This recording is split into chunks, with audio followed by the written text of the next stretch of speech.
Hello and welcome. My name is Maria Kliavkoff, and I'm the founder and executive director of Healthy Mourning Revolution. Today we're going to talk about Giving Tuesday and the grief journey. So it's Giving Tuesday. Giving Tuesday, for those of you who don't know, is the day after Cyber Monday, which is the Monday after Black Friday, which is the Friday after U.S. Thanksgiving. And it's a cycle that the U.S. goes through where by the time we get to Tuesday, it's about Giving Tuesday. And it really is about thinking about where we want to share our gratitude, what are the organizations that we want to support. And it's a lovely way to bring the conversation back to the giving and gratitude place. So what does this have to do with grief? Well, in grief, we have legacy giving. We have giving that is sometimes connected with the obituary. It's sometimes connected with, in lieu of flowers, please send support to, right, in the memory of our loved one. But Giving Tuesday can be a continuation of that legacy. You see, when somebody dies, what they cared most about, that can continue through you. You can do giving, you can do support, and you can convert your grief to mourning by doing this very consciously and mindfully.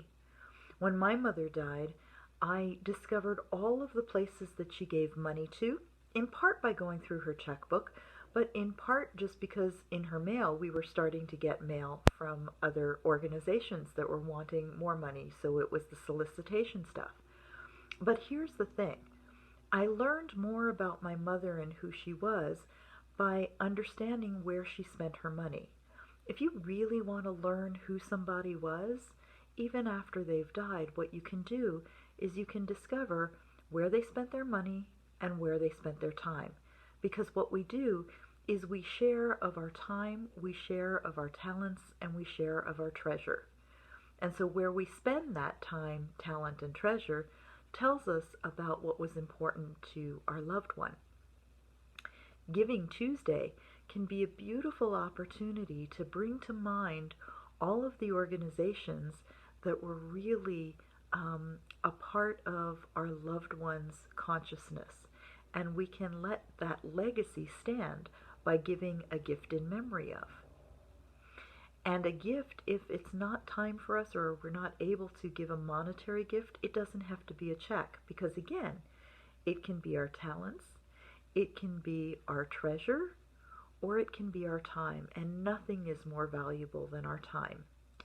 Even in this time of COVID where we're in shutdown and maybe we're not going out to give of ourselves, there are so many ways, so many opportunities to serve in our communities, and there's so much need right now.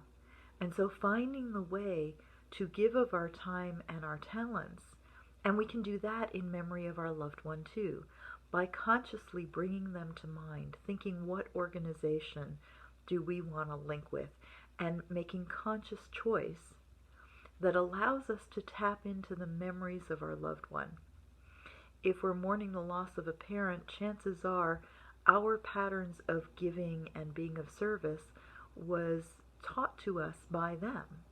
And so even the fact that we do share of ourselves can be a reflection of the values that they instilled in us. So what I encourage you for today to do is to truly check in for yourself and see, where is it that I'm being called to give? Where is it that I'm being called to be of service? And how does this connect? Where's the connective tissue or the dots that I can connect back to my loved one so I can bring their memory alive? It's often said that someone dies 3 times. They died on the day that they died and their heart stopped beating. They die again on the day that we bury them. And then they die a 3rd time when we no longer remember them. So finding these moments in the year where we can bring them to mind and to heart, and we can, with consciousness, make choice about how we spend our time, talents, and treasures, that brings them back to life as well. I wish you much love and ease and grace in your grief journey.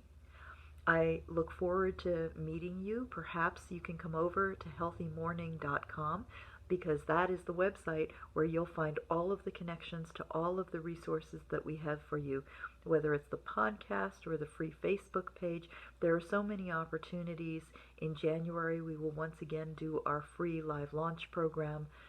I invite you to be a part of all of that. And if you know you're needing a little more support, feel free to go on healthymourning.com and click on a discovery call and book time with me so that we can talk about where you are right now and what support you may need the most. I'd be happy to share that time with you.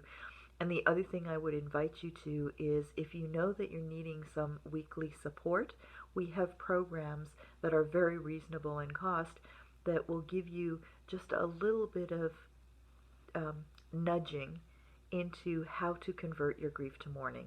Staying present to your grief is the key, and being willing to convert that grief to mourning when it comes up is the pathway to reclaiming your life, reclaiming your love, and reclaiming the memories. It's possible to live in joy after the death of a loved one. However, we have to take the grief journey in order to get through to the other side. I'd be honored to walk with you if that feels true for you. Again, just come and visit us in healthymourning.com, and in the meantime, much love to each and every one of you. Namaste.